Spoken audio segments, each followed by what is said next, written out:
My mother-in-law came to my family home after my mother's funeral. She stood there in the doorway, dressed in black, holding a casserole dish like some kind of peace offering. But her eyes weren't looking at me. They were scanning my house, cataloging every piece of furniture, every family photo, like she was taking inventory. I should have known right then. I should have seen what was coming. But grief makes you blind to certain things, doesn't it? Have you ever been so broken that you missed the vultures circling overhead? "Rebecca, honey," Linda said, stepping inside without being invited. "I brought tuna casserole. You probably haven't been eating."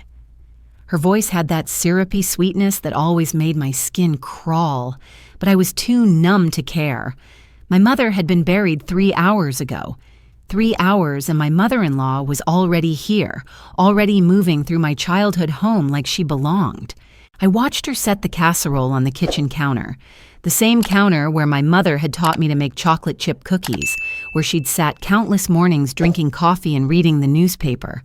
Everything smelled like funeral flowers and that artificial vanilla perfume Linda always wore. The combination made me nauseous. "Thank you," I managed to say, though the words felt like sawdust in my mouth. I was still wearing my funeral dress, still had cemetery dirt under my fingernails from throwing that final handful of earth onto my mother's casket. And here was Linda, already making herself comfortable in my grief. She walked into the living room, her heels clicking on the hardwood floors my mother had lovingly restored. "This is such a beautiful home," she said, running her fingers along the mantelpiece where my parents' wedding photo sat. "So much character, so much potential." The way she said that last word made something cold settle in my stomach. That's when I heard Tom's truck in the driveway. My husband was supposed to be handling the funeral reception cleanup, making sure all the flowers got distributed to the nursing homes like Mom had wanted. Instead, he was here, walking through the front door with that look on his face, the one he got when he was about to disappoint me but hoped I'd be too distracted to notice. "Hey, babe," he said, not quite meeting my eyes. "Mom wanted to come check on you, make sure you're okay."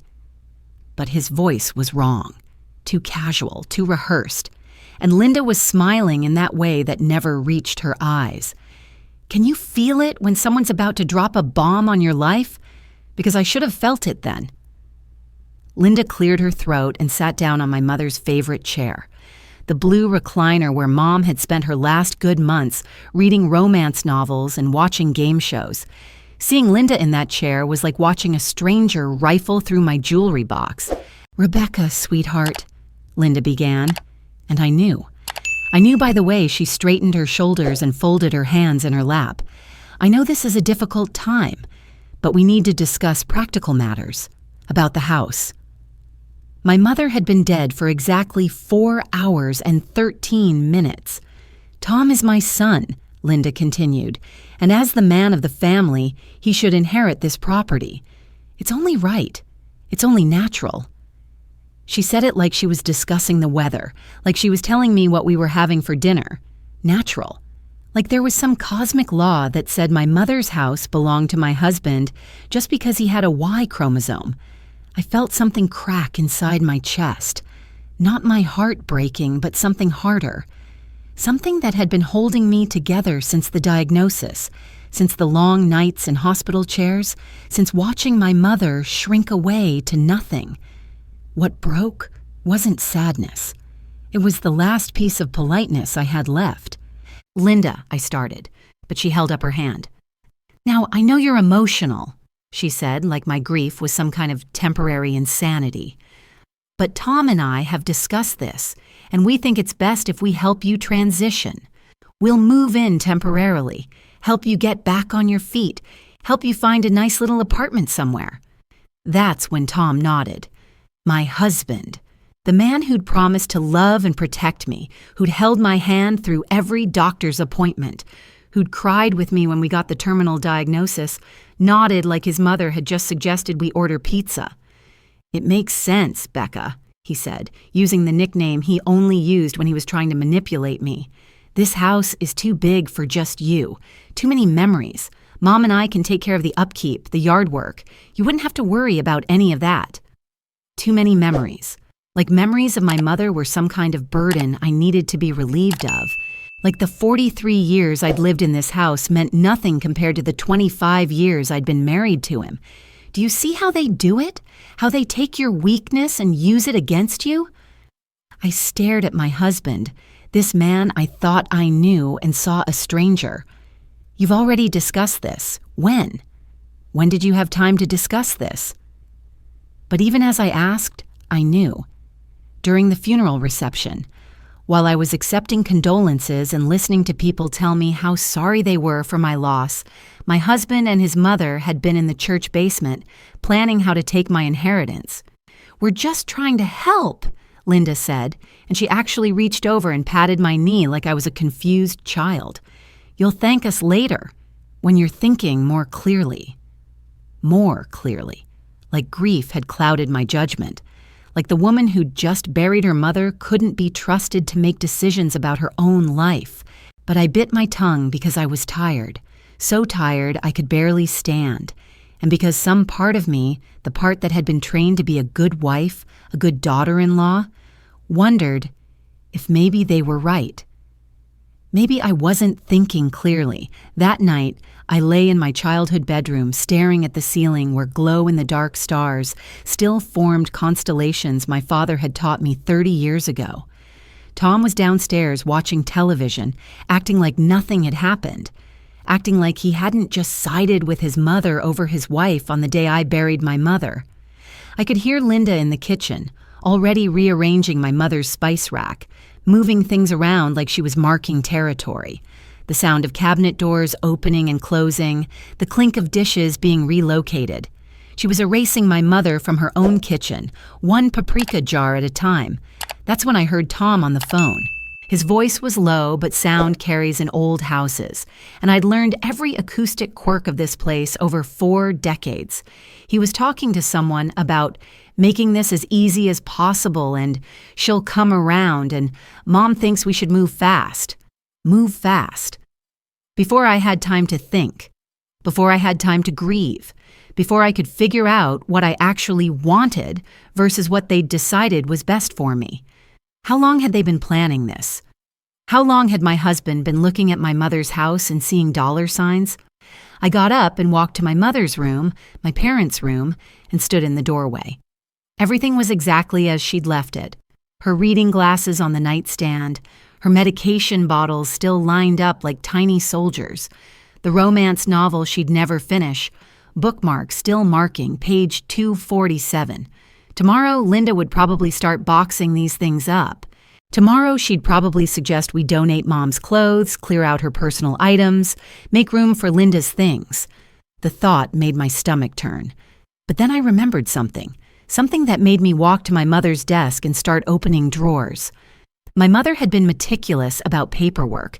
Every receipt, every warranty, every important document filed away in perfect order.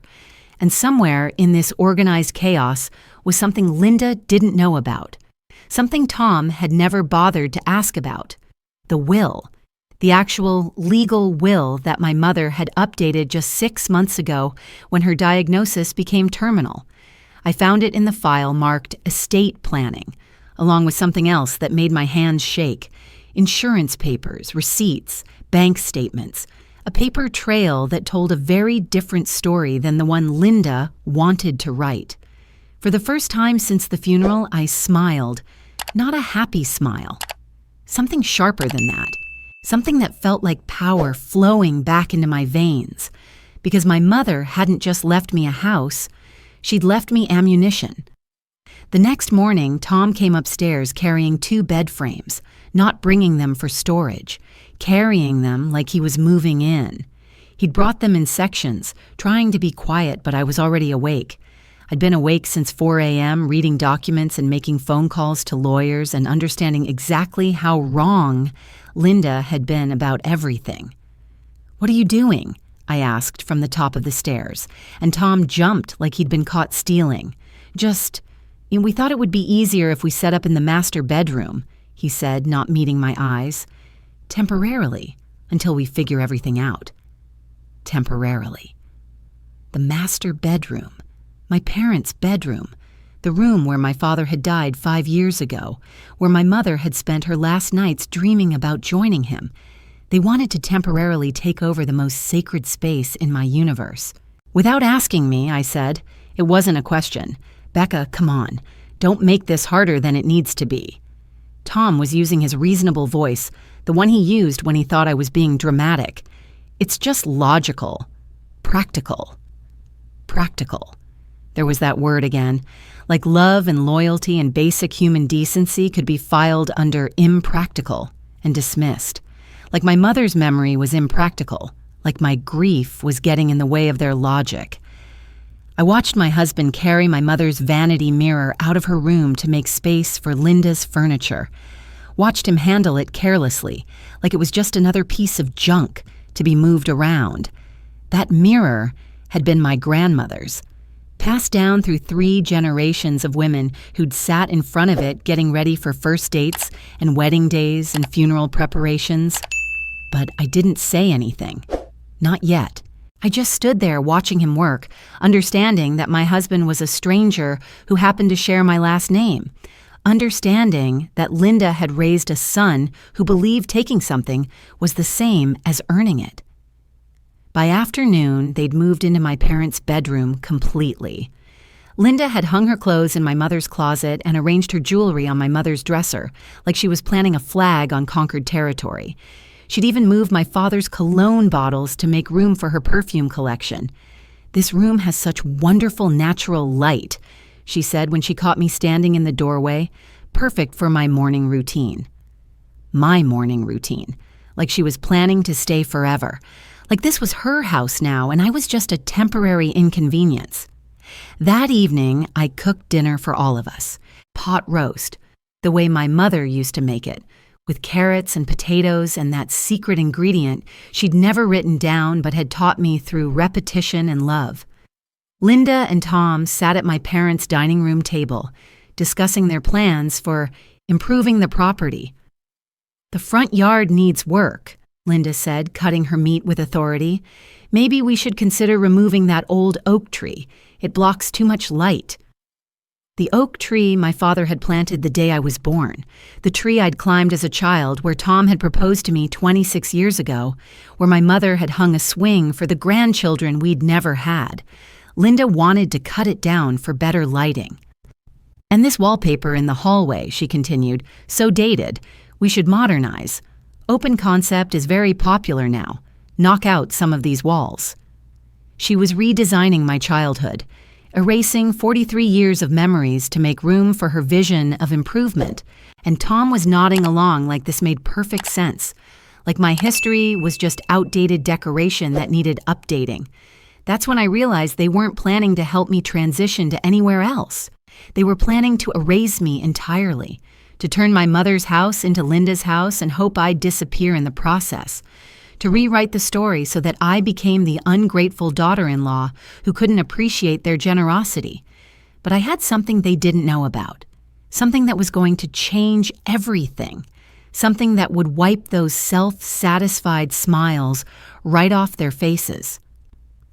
I stood up from the dinner table, walked to my mother's desk, and pulled out the folder I'd been studying all day. The folder with the will, the insurance papers, the bank statements, and 25 years of receipts that told the real story of who owned this house. "Linda," I said, my voice steadier than it had been in months, "Tom, we need to talk. Yo."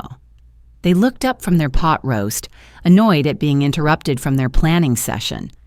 Linda had that expression she got when she thought I was about to say something emotional and inconvenient. Tom had that look he got when he was preparing to manage me. "All right," I said, placing the folder on the table between us. "But I think you should know something first." I opened the folder and pulled out the will, the real will, signed and notarized and completely legal. Linda's face went pale as she saw the official letterhead. Tom stopped chewing. "This house," I said, my voice getting stronger with every word, "belongs to me, not Tom. Not because I'm his wife, but because my mother left it to me. Specifically to me. By name." Linda's fork clattered against her plate. "That can't be right. Tom is the man of the family. Sons inherit property. That's how it works. That's how it worked in 1950, I said. But this will was written in 2023. And according to this legal document, witnessed and filed with the county clerk, Rebecca Martinez inherits this house and all its contents. Tom was staring at the will like it was written in a foreign language. Becca, this doesn't change anything. We're married. What's yours is mine. That's how marriage works. Actually, I said, pulling out the next set of documents. That's not how marriage works when the inheritance is specifically designated as separate property. But that's not even the best part. I spread the receipts across the table like I was dealing cards. 25 years of home improvement receipts, mortgage payments, property tax payments, insurance payments, all with my name on them, all paid from my account. You want to know what else I found? I asked, and now my voice was completely steady. Now I felt like myself again for the first time since my mother's diagnosis. I found out that for the past 25 years, I've been the only one paying for this house. The mortgage, the taxes, the insurance, the repairs, everything. Linda was reading the receipts, her face getting paler with each one. This can't be right. Tom contributes to the household. Tom contributes to groceries and utilities, I said.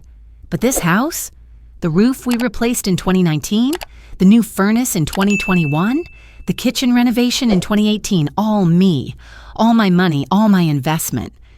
I pulled out my phone and dialed a number I'd memorized that morning. Hi, Mr. Patterson. It's Rebecca Martinez. Yes, I know it's after hours, but could you please confirm for my family what we discussed this morning about the house? I put the phone on speaker. My lawyer's voice filled the dining room, calm and professional and absolutely devastating. Mrs. Martinez has clear legal ownership of the property at 425 Oak Street, he said. The inheritance is valid, and given her substantial financial contributions over the past quarter century, her ownership is uncontestable. Any attempt to claim otherwise would be considered trespassing and could result in criminal charges. I hung up the phone and looked at my husband and mother-in-law, two people who'd spent the day moving into my house, making plans for my property, discussing how to manage my grief, two people who'd been so confident in their assumption that they'd never bothered to check the actual facts. So here's what's going to happen, I said, folding the documents back into their folder. You're going to move your things out of my parents' bedroom. Tonight, you're going to put my mother's mirror back where it belongs. You're going to restore that room exactly the way it was before you decided to claim it. Linda started to speak, but I held up my hand. I'm not finished, I said. You're going to move out of my house, both of you. Tom, you can stay at your mother's house while we figure out whether our marriage is worth saving. Linda, you're going to go home and think very carefully about whether you want to apologize for trying to steal from a grieving daughter on the day she buried her mother. The silence that followed was deafening. Outside, I could hear the wind moving through the oak tree Linda had wanted to cut down. Inside, I could hear the old house settling, the way it had been settling around my family for 43 years. Tom found his voice first. Becca, you can't be serious. We're married. We're supposed to work through problems together. Together, I repeated. Is that what you call conspiring with your mother to steal my inheritance? Is that what you call moving into my parents' bedroom without asking? Is that what you call making plans to sell my house while I was at my mother's funeral reception? His face went white. How did you— I heard you on the phone last night, I said. I heard you talking about moving fast before I could cause problems. I heard you discussing my grief like it was an inconvenience to your timeline. Linda stood up abruptly, her chair scraping against the hardwood floor. This is ridiculous. You're being emotional. You're not thinking clearly. I'm thinking more clearly than I have in years, I said. Clear enough to see that you raised a son who thinks marriage gives him the right to take whatever he wants. Clear enough to understand that you came to my mother's funeral planning to rob me. We were trying to help. You were trying to help yourselves, I said, to my house, my inheritance, my mother's legacy. But here's the thing about helping yourself to other people's property. It's called theft. I stood up and walked to the front door, opening it wide. The evening air rushed in, carrying the scent of my mother's rose garden and the sound of suburban life continuing around us. "Now get out," I said. "Both of you, get out of my house." They left. Linda carrying her jewelry box and muttering about ungrateful daughters-in-law. Tom avoiding my eyes and promising to call me later to work things out. Both of them finally understanding that grief doesn't make you weak. It just burns away everything except what really matters. I closed the door behind them and stood in my foyer surrounded by my mother's antiques and my father's books and 43 years of family memories that nobody could take away from me. The house felt different already, lighter, like it could breathe again. In my parents' bedroom, I put my mother's mirror back on her vanity. I hung my father's clothes back in the closet. I placed my mother's reading glasses back on the nightstand next to her unfinished romance novel, everything exactly where it belonged. And for the first time since the funeral, I sat in my mother's blue recliner and cried. Not the desperate, broken sobs of grief, but something cleaner, something that felt like healing, something that felt like coming home. Tomorrow, I would start figuring out what came next. Tomorrow, I would decide whether my marriage was worth saving or if some betrayals were too deep to forgive. Tomorrow, I would begin building a life that belonged entirely to me. But tonight, I was exactly where I belonged. In my house, surrounded by my memories, protected by my mother's love and my own strength. Tonight, I was home. The next morning, I woke up in my mother's blue recliner. Sunlight was streaming through the living room windows, hitting the dust motes that danced in the air like tiny spirits. For a moment, I forgot everything that had happened. Then reality crashed back. The funeral, the confrontation, the look on Tom's face when he realized he'd been caught. My phone was buzzing on the coffee table. 7 missed calls from Tom, 3 from Linda, and a text message that made my blood pressure spike. "Becca, we need to talk. We need to. This is ridiculous. I'm coming over at noon. We can work this out like adults." Coming over to my house. After everything that had happened yesterday, he still thought he could just show up and smooth things over with his reasonable voice and his manipulative charm, like I was some hysterical woman who needed to be managed back into compliance. I made coffee in my mother's kitchen, using her favorite mug, the one that said, "World's Best Mom," that I'd given her for Mother's Day 15 years ago. The normalcy of the routine felt surreal after yesterday's earthquake. Everything looked the same, but everything had changed. That's when I heard a car in the driveway. Through the kitchen window, I saw Tom's truck, and behind it, Linda's silver sedan. They'd come together. They'd planned this together, just like they'd planned everything else. The audacity was breathtaking, showing up like an intervention team to handle the problematic widow. I didn't answer the door when they knocked. I stood in my hallway drinking my coffee, listening to Tom's voice get progressively more frustrated. "Becca, open the door. We know you're in there. We just want to talk." "Rebecca, honey, we brought groceries. You probably haven't been eating properly." Linda's voice syrupy and concerned, like she was talking to a shut-in who needed rescuing. Then Tom tried his key. The key I'd given him 25 years ago when we were newlyweds, and this house represented our future together. The key that no longer worked because I'd changed the locks at 6 a.m. while they were probably sleeping off their wounded pride. The silence that followed the failed key attempt was delicious. I could practically hear the gears turning in their heads, the slow realization that I wasn't going to be as easy to manage as they'd assumed. "Rebecca!" Linda's voice was sharper now, less concerned grandmother and more frustrated authority figure. "This is childish. We're trying to help you." Help me. The words that had become their justification for everything. "We're trying to help you by taking your house. We're trying to help you by making decisions without your input. We're trying to help you by showing up uninvited and demanding access to your grief." My phone rang. Tom's name on the caller ID. "Becca, what the hell? Why don't our keys work?" "Because it's my house," I said, my voice steady and calm, "and I decide who gets keys to my house." "This is insane. You're acting like we're strangers." "Aren't you?" I asked. "Would a loving husband try to steal his wife's inheritance while she's burying her mother? Would strangers behave any worse than you did yesterday? We weren't stealing anything." "Jesus, Becca, you're being so dramatic." Dramatic. There was that word again, the word men used when women had the audacity to object to being walked over. The word that meant, "Your feelings are inconvenient to my plans."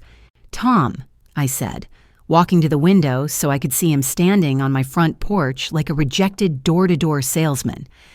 "I want you to think very carefully about what you're going to say next, because whatever comes out of your mouth right now is going to determine whether we try to fix this marriage or whether I call my lawyer and start divorce proceedings." Through the window, I watched him freeze.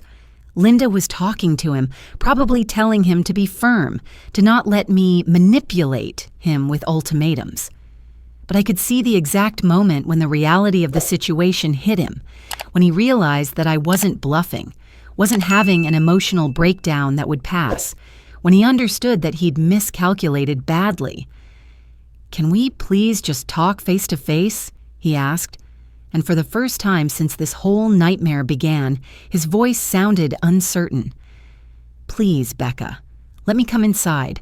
5 minutes." I looked at my husband through the window. This man I'd loved for half my life, who'd held my hand through my father's death and my mother's illness, who'd been my partner in building a life together. And I tried to find some remnant of that man in the stranger who'd tried to steal my inheritance. 5 minutes, I said. "Just you. Linda waits in the car." I heard them arguing on the porch, Linda's voice rising, insisting that she should be part of this conversation, that she had rights here, too. Tom's voice, lower but firm, telling her to wait. The fact that he had to argue with his mother about respecting my wishes told me everything I needed to know about where his loyalties really lay. When I opened the door, Tom looked terrible. His eyes were red-rimmed, his hair uncombed, his clothes wrinkled like he'd slept in them. Good. He should look terrible. He should feel terrible. "Thank you," he said, stepping inside tentatively, like he wasn't sure if I was going to change my mind and throw him back out. "Kitchen," I said. Neutral territory.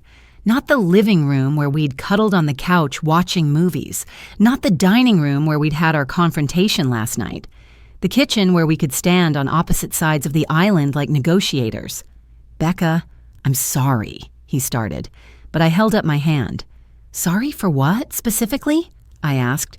"Because if you don't know exactly what you're apologizing for, then you're not actually sorry. You're just sorry you got caught." He ran his hands through his hair, a gesture I'd once found endearing, but now just looked like manipulation. "I'm sorry for not talking to you first about the house. I should have discussed it with you before making any plans." "What else?" "I'm sorry for moving into your parents' room without asking. What else?"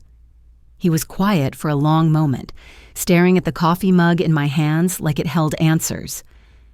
"I don't know what else you want me to say.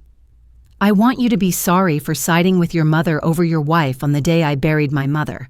I want you to be sorry for treating my grief like an inconvenience. I want you to be sorry for assuming you could take something that belonged to me just because we're married." "But we are married," he said, and there was a hint of his old frustration creeping back in. "What's yours is mine. That's how it works." "No, Tom, that's not how it works. That's how it worked when women were property and couldn't own anything in their own names. But I'm not your property. This house isn't your property. My mother's legacy isn't your property to redistribute." "I wasn't trying to steal anything," he said, but his voice lacked conviction. "I just thought, the house is so big, so expensive to maintain. I thought we could sell it, buy something smaller, invest the difference." "You thought," I repeated. You and your mother thought. You planned. You decided. When exactly in this process were you going to include me in decisions about my own inheritance? He didn't have an answer for that, or rather, he had an answer he knew I didn't want to hear, that they'd been planning to present me with a fait accompli and hope I'd go along with it. Your 5 minutes are up, I said. Becca, please. We can fix this. We can go to counseling. We can work through this. I looked at this man I'd married, this man who'd promised to love and cherish me, who'd stood in this very kitchen thousands of times over the past 25 years, who'd eaten my cooking and shared my bed and been the person I called when something wonderful or terrible happened. Tom, I said quietly, yesterday you tried to steal my house. Today you can't even properly apologize for it. Tomorrow you'll probably convince yourself that I'm the one who overreacted. Do you see the pattern here? I wasn't trying to steal. You were going to sell my mother's house and pocket the money, without my consent, while I was grieving. What would you call that? He opened his mouth to argue, then closed it. For a moment I saw a flicker of the man I'd married, the one who could admit when he was wrong, who could see past his own justifications to the truth of a situation. I fucked up, he said finally. I really, really fucked up. It was the first honest thing he'd said since this whole nightmare began. But honesty and change weren't the same thing. Understanding you'd made a mistake and being willing to do the hard work of becoming a better person weren't the same thing. Yes, I said, you did. So what happens now? I'd been asking myself that question all morning. What had happened now? Could you rebuild trust after a betrayal this fundamental? Could you love someone who'd shown you they'd side with their mother over you when it mattered most? Now you leave, I said. You go stay with your mother, like I told you yesterday. You think about whether you want to be married to me or to her approval. And I think about whether I want to be married to someone who sees my inheritance as community property to be managed. For how long? I don't know, Tom. How long does it take to figure out who you really are? After he left, I stood in my kitchen, feeling the silence settle around me like a blanket. For the first time in 25 years, this house was entirely mine, my space, my rules, my decisions. It should have felt lonely. Instead, it felt like freedom.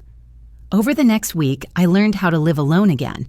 I ate ice cream for breakfast and left dishes in the sink overnight. I played my music as loud as I wanted and watched romantic comedies without anyone commenting on how unrealistic they were. I slept in the middle of my bed and didn't apologize to anyone for anything, but mostly, I thought, about who I'd been before I became Tom's wife and Linda's daughter-in-law, about the dreams I'd set aside to support Tom's career, the friends I'd lost touch with because Linda disapproved of them, the pieces of myself I'd compromised away over the years in the name of keeping the peace. I also started making changes, real changes. I called a contractor about updating the kitchen, not because Linda thought it was outdated, but because I wanted a space that reflected my taste, not my mother's. I contacted a financial advisor about managing my inheritance responsibly. I made an appointment with a therapist who specialized in family dynamics and boundary setting. Most importantly, I started saying no. When Tom called asking to come over just to talk, I said no. When Linda left voicemails about how I was destroying the family, I deleted them without listening to the whole message. When my cousin suggested I should forgive and forget because marriage requires compromise, I told her that theft wasn't a compromise. It was a crime. 3 weeks after the confrontation, Tom showed up at my door again. This time he was alone, and this time he didn't try to use his key first. He knocked and waited, like a guest in what had once been his home. "I've been going to counseling," he said when I opened the door. "Individual counseling, to work on my stuff." "Good for you," I said. I didn't invite him in. "The therapist says I have trouble with boundaries, that I let my mother influence my decisions too much because I'm afraid of disappointing her. He was standing on my porch like a little boy reciting a school lesson, hitting all the therapy buzzwords without really understanding what they meant. "What does your therapist say about trying to steal your wife's inheritance?" He flinched. "She says I was wrong, that I violated your trust and your autonomy, that I treated you like you weren't capable of making your own decisions." "And what do you say?" "I say she's right. I say I'm sorry. I say I want to do better." I studied his face, looking for signs of genuine change versus performed remorse. The difference between someone who was sorry they'd hurt me and someone who was sorry they'd gotten caught. "Tom," I said finally, "do you know why I'm not letting you in my house? Because you're still angry? Because you haven't earned the right to be here. Saying sorry isn't the same as making amends. Going to therapy isn't the same as changing. And wanting to do better isn't the same as actually doing it. So what do I have to do?" "You have to choose," I said, "between your wife and your mother, between being a partner and being a son, between respecting my autonomy and managing my decisions. You have to choose, Tom, and you have to live with the consequences of that choice." "I choose you," he said immediately. "I choose our marriage." "You say that now, but what happens the next time your mother has an opinion about my life? What happens when she doesn't like a decision I make? What happens when she wants something that conflicts with what I want?" He was quiet for a long moment. "I don't know," he said finally. "I guess I'll have to figure it out when it happens." It wasn't the answer I wanted, but it was an honest answer. It was the first time he'd admitted that he didn't have all the solutions. That change was going to be an ongoing process rather than a one-time decision. "Okay," I said, "here's what's going to happen. You're going to keep going to therapy, individual therapy, not couples counseling. You're going to work on your relationship with your mother and your inability to set boundaries with her. You're going to figure out who you are when you're not trying to please everyone. And then maybe we'll talk about couples counseling. Maybe we'll talk about whether there's anything left to salvage here. But Tom, I need you to understand something. I'm not waiting around for you to figure your shit out. I'm building a life that works for me, with or without you." 6 months later, Tom and I were sitting in a therapist's office, trying to figure out if we could rebuild something from the wreckage of our marriage. He'd kept going to individual therapy. He'd had some difficult conversations with his mother about boundaries and respect. He'd started to understand the difference between supporting his wife and managing her. It wasn't perfect, change never is, but it was progress. Linda, on the other hand, had doubled down on her conviction that I was the problem. She'd told anyone who would listen that I was keeping her son away from her, that I was vindictive and ungrateful, that the family would be better off if Tom just divorced me and found someone more appreciative. "She doesn't understand why you won't just forgive and forget," Tom said during one of our sessions. "She thinks you're holding a grudge." "I'm not holding a grudge," I said. "I'm learning from experience. There's a difference." The therapist nodded. "Rebecca, can you explain that difference to Tom?" "A grudge is when you can't let go of something that's over," I said. "But this isn't over. Your mother still believes she was right to try to take my house. She still believes that being your mother gives her more say in our marriage than being your wife gives me. She still thinks my grief was an opportunity rather than something to be respected." "So, what does that mean for us?" Tom asked. "It means you have to choose," I said. "Not once, but every day. Every time she tries to insert herself into our decisions, every time she disrespects me or our marriage, every time she acts like your wife is just some obstacle to her relationship with her son." The work was hard. Rebuilding trust always is. But slowly, painfully, honestly, we started to figure out who we could be together. Not the people we'd been before. That marriage had died the day Linda tried to claim my house. But maybe we could build something new. Something based on mutual respect rather than assumed roles. I kept the house, my mother's house, now legally and emotionally mine. I renovated the kitchen and painted the living room and planted a garden in the backyard. I made it a space that honored my mother's memory while reflecting my own dreams. Tom moved back in eventually, but on different terms. He paid rent, like a partner contributing to household expenses rather than like a husband claiming ownership. He asked before inviting his mother over. He stood up to her when she made comments about my decisions, correcting her to our decisions when it was appropriate and defending my right to make unilateral choices about my own life when it wasn't. Linda never apologized. She never acknowledged that she'd been wrong. She maintained, to anyone who would listen, that she'd been trying to help, and I'd been unreasonable. But she also learned that her opinions about my life weren't welcome unless I asked for them. She learned that her son's marriage was not subject to her approval or management. Most importantly, I learned that I could survive losing everything and everyone if I had to. That realization, that I was strong enough to stand alone, made me powerful enough to choose companionship instead of accepting it as a necessity. The house settled around us differently now, not like a burden inherited and managed by the men in the family, but like a home chosen and maintained by people who respected each other's autonomy. Sometimes Tom and I would sit on the porch in the evening, watching the sunset through the oak tree Linda had wanted to cut down, and I'd think about how different everything could have been if I'd been weaker, if I'd accepted their version of help, if I'd let grief make me vulnerable to manipulation instead of using it to burn away everything that wasn't essential. But I wasn't weaker. I didn't accept it. And sometimes the most loving thing you can do for someone is refuse to let them become the worst version of themselves. My mother's house still stands on Oak Street, surrounded by her rose garden and my father's oak tree. It's mine now, legally and completely.